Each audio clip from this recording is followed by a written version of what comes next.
7 questions here, and then I've got a few that I gathered from just attendees. Okay. You know, because they can't be here, so I went out last night and I'm like, hey, what questions do you have? So we'll play with these depending on time, of course. Cool. Let's see. Let me start. Just so you know, this will go up on YouTube. Okay. Now I will send you, of course, a link via Twitter. I will tweet you in, the initial one. Other than Twitter, is there any other kind of form of communication you'd want, just saying, hey, it's out there? Because some people may not touch Twitter for a week on. No, Twitter is my jam, so that's what I talk to fans mostly on. Spew? Bloom Spew, yeah. Yeah, and then I can always post it over to Facebook or whatever. Excellent. Is that correct? That is correct, yes. Excellent. Now we're cooking. Alrighty. Okay, tell me your name. Tyler. Tyler.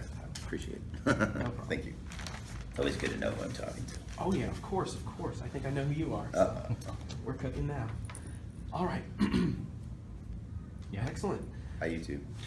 That's Eric. That's Eric. The camera feed. You're Eric? Yes, sir. Eric, the YouTube man. Yep. Say hello to Eric, everybody. Very nice. So I just turn this off. I don't want to. Turn Football mine off. updates. Pretend I'm professional here. The Pacific Northwest and the Seahawks are playing, so it's Oh, nice. Good. Hopefully. Good. All right.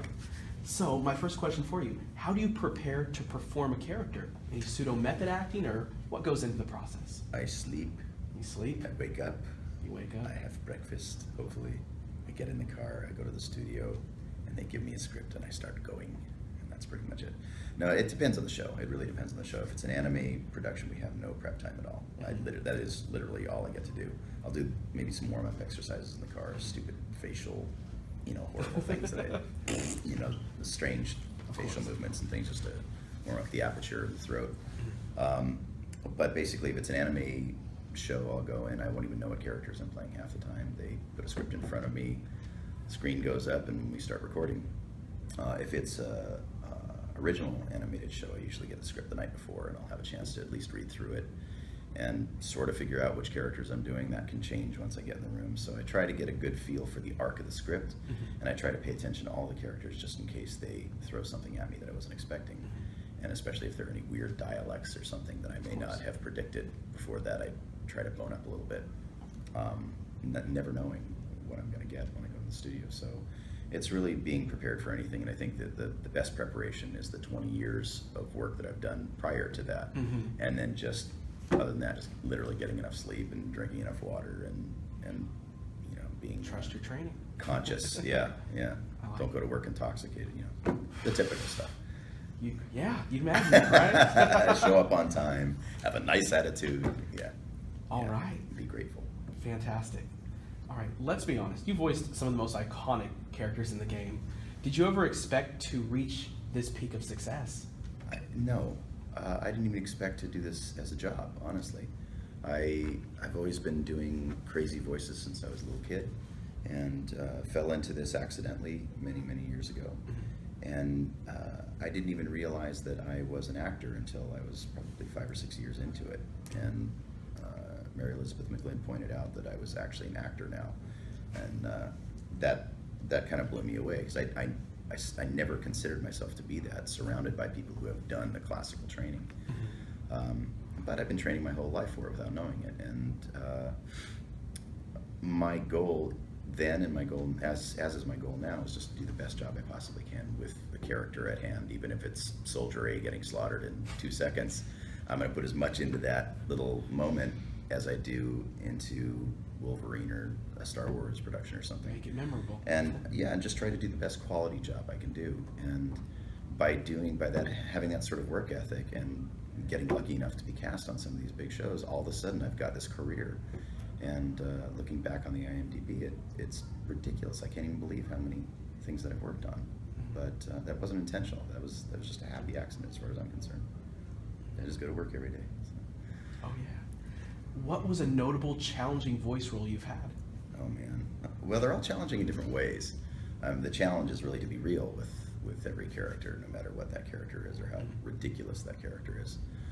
But physically challenging, I would say characters like Wolverine were probably up there at the top, just because it starts here and then gets really big, and then the fighting scenes and everything, it's just, I feel like pieces of my throat are flying out by the end of the session, and blood coming out of my eyes, and the recoup time is pretty extensive sometimes for big sessions like that. So it's mostly the really physically taxing ones. A lot of the video game work that I do, because I play a lot of military characters. There's a lot of screaming involved, a lot of emotional work too, because when I'm doing those characters, I emotionally put myself in that place, and when you're going through that sort of psychological change in the body, it has a chemical effect. And it's not just the throat, it can actually affect the chest, the lungs, the muscles. After I've been through a fight scene, I feel like I've been through that fight scene. Every muscle in my body is sore, and I'm looking for bruises afterwards. It's funny. So there have been a lot of roles that have been like that for me. In anime, probably Shishio was one of the biggest ones, or Kazuma from Escryed, just screaming the entire production. So, but other than that, as far as the emotional difficulty of a character, I would say that occurred a lot earlier on in my career, when I really wasn't comfortable with being vulnerable with a character, and that started with Cowboy Bebop, and particularly in the movie with Spike, and he had some very vulnerable scenes, and I had to find that place where I was able to let that go and let that translate in a subtle way on screen without being melodramatic or anything. It had to come from a real place, and it was painful work. It opened up a place in me where I actually had to start doing some personal growth work to access that as an actor. Was there ever a particularly easy role that fell right in your bass octaves? Anything that just, and it was there? Yes. Again, Wolverine, I would say that's a great example, because I kind of grew up in a comic book environment. My grandfather owned a bookstore in Hollywood, and my uncle ran the comic book department. My very first job from 12 years old was sorting comics and reading the comics. Wolverine wasn't out then because I'm an old guy, but there were other superheroes, and as I'm looking at them, like Batman, for instance, I'd have the voice of Batman in my head. And of course I couldn't do it as a little kid, but later on, when I grew up and I saw something like Wolverine, I instantly, as I see that character, a voice pops into my head, and the first thing that came out was this. And fortunately, the guys at Marvel agreed that that was the voice that they were looking for. So that was just a very natural placement for me. And then something like Tom or Spike is basically my natural speaking voice, so I didn't have to work too hard with that. I just had to snark it up a little bit and be a little nastier, and pretend I cared a little less. So that was kind of fun. And oddly enough, one of the most natural fun characters for me was Liron from Gurren Lagann, who is, he expresses himself on the lighter side of life.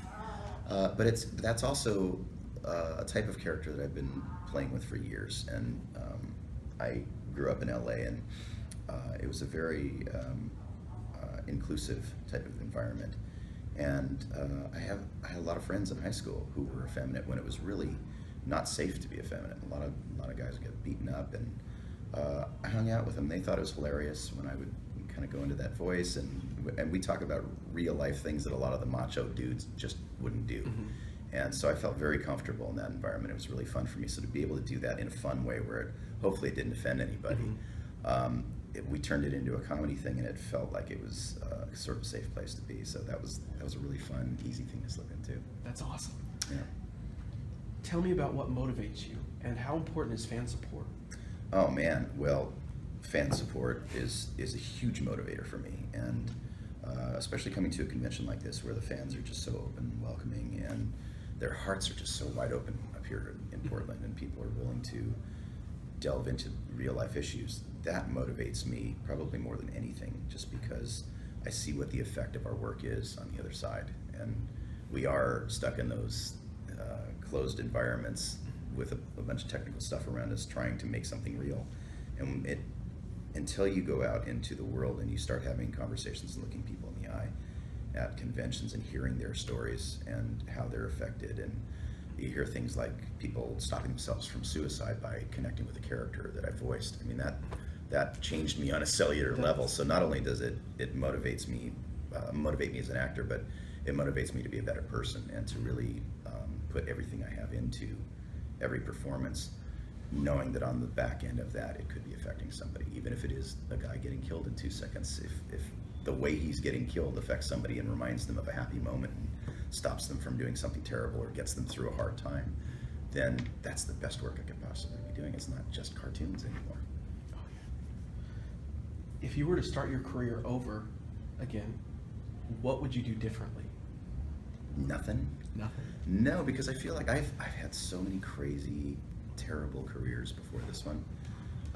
I've done some really wild jobs. I used to service fire equipment in downtown LA. I drove a truck for a film company. Worked in warehouses. Did all sorts of really crazy things. But every single thing that I did prepared me for this job, and every single heartache I had prepared me for this job, and every single mistake I've made me better at what I do, I think. So I wouldn't have changed a thing. I don't think I could have gotten to the level I'm at now without all of that, and without all the pain that I went through as a kid, Some getting of all the bullied, parts. all of that stuff, getting bullied as a kid, and not feeling like I fit in, and never feeling like I was good enough at anything. A lot of the stuff that people talk about at these conventions, I think is what really made me more sensitive as an actor and better suited for something like anime. And then now we're going to the other side of the continuum. Yep. Where do you see yourself in 5 years? Hopefully doing exactly what I'm doing right now. I've never been happier in my life. I'm in my 50s now, and I've never been happier.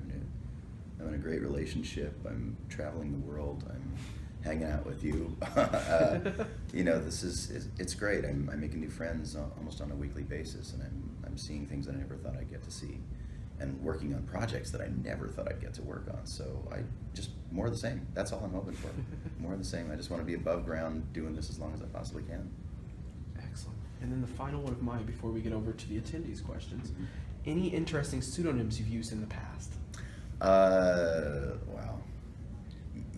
Yes. Some of those I don't want to bring up because there were legal reasons that I had to do it back in the early days. But some of the funny ones were just because I wanted to change things up. When I wrote the ADR script for Trigun, I used my dog's name. So you'll see a name on there that says, I think it's Andrew Watton, if I remember right. I think that was the show. Andrew was my dog at the time, and I just, for fun, I didn't really care about credits. I really wasn't in it for notoriety or anything, so I used his name. In fact, I think I used his name on quite a few shows. I'll look out for it. Yeah, and some of the directors that I worked with like to pick names for me. So you'll see a few names out there that are just stupid, weird names that they picked out, and I won't reveal them here. But the fans who know me figure that out anyway. So Wikipedia outs you guys on occasion. yeah, I I'm not know gonna they lie. always do, and that's kind of a dangerous thing to do, though, really, because I mean, back in the old days, a lot of us started out in non-union work because we had to, and if you get once you get your union card, you're not allowed to do non-union work anymore. So a lot of people do pseudonyms to try to cover their bases, doing that sort of thing, because you can lose your union card and get fined tremendous amounts of money and stuff. And so when Wikipedia does that, they can actually out somebody who's just trying to get their feet wet in the business, and you can't survive at first without doing a little bit of everything. So Of course. So back in the day, I had to do a little bit of that stuff too. But I'm a union man now. Never mind that. Yeah, and have been for a very long time. So. Excellent. Alrighty. So, a gentleman last night posed this question we'd love to ask you. At the end of Cowboy Bebop, does Spike Spiegel die? The director leaves it open to interpretation. What do you think? Well, it's the director's call. Watanabe's son had a vision for that show, and originally he said that Spike did die. I think it was last year he actually said that he didn't die. And in between those times, he said that he purposely left it up to the viewer's interpretation because he felt that was the perfect way to end it. And my own personal belief is that he's still alive. I mean, he's been through so much. He's gotten shot and stabbed and wounded in so many different places on his body that it was hard for me to believe it. Too much moxie for it. Yeah, come on, 30, 40 bullet holes, that's not going to take him down. It's not that Spike. big. It's not Yeah. 50. Yeah, well, it might be. I don't know. They hit him with some pretty good He artillery. was there. riddled a little bit there. He was riddled a little bit, yeah. Yeah, but no, Spike lives forever. Oh, yeah. And then finally, having worked in this industry for so long, which fellow voice actors do you idolize? We need about 4 hours for that list. Oh, no. Because, yeah, I mean, when I'm working on things at this level, everybody in the room is master at what they do. It's a phenomenal thing to behold, really. In fact, one of my favorite things to do when I'm working with a full cast record is just to sit back and watch my friends' brilliance unfold. And you'll see things in those rooms that I've known some of these people for 20 years, and I had no idea that they had that stuff in them. So to even give you a short list would be ridiculous, but I can tell you the ones who influenced me early on would be people like Frank Welker and Mel Blanc and Bob Bergen, who was really helpful to me in the beginning of my career. So those were some of the guys who really launched me into this, and then I started paying attention to people like Maurice LaMarche and Rob Paulson and Jess Harnell and Tara Strong and Greta Lyle. And then I started meeting people like Fred Tatasciore and Kevin Michael Richardson, and the list is just so gigantic. And then recently, people like Troy Baker come onto the scene and just explode. And the level of talent is unlike anything I've ever seen before in so many different areas. Last night, Troy does this concert, and I've seen him play half a dozen times before. And he started pulling stuff out that I had never seen him do before. And it's always an amazing surprise and incredibly inspiring. And then we've also got other new people like Eric Bauza, who has exploded onto the scene and is in pretty much every production you'll ever see. Always a dynamic field. Oh my God, it's incredible, yeah. And guys like D. Bradley Baker too, who I started in creature work, and he's kind of the young Frank Welker these days. He does most of the creature work in town. And working with a guy like that on so many projects, they pair us up together as brothers on things, whether we're doing creatures or not. For some reason, they keep pairing us together. And it's great. I mean, working on shows like Legend of Korra and Box Trolls with D, I see a whole new level of this. That would be about a 4-hour conversation just to go through everybody in the business. It was last for a reason. I was thinking about it, but the person had such conviction in the question. It's a great question, and I've left out literally 200 people from that conversation, but literally every single one of them I could watch for hours in the booth and never get tired. It's like watching a master class. There's always something new to learn and steal from. Oh yeah. So. Well, that's my last question. Thank you so much for taking time out of the last few hours of your schedule here, of course, to do this with us. My pleasure. I really appreciate it. Do you have anything you want to say to all your fans? I just want to say thank you, NewCon, for having me here. Thank you, Portland, for being such an incredible host. Thank you to Marin, my liaison. You're amazing. And you're welcome. And to everybody watching, thank you for supporting my career and listening to me fart and belch in your ear for so many years. And I hope to continue it for many years to come. Peace and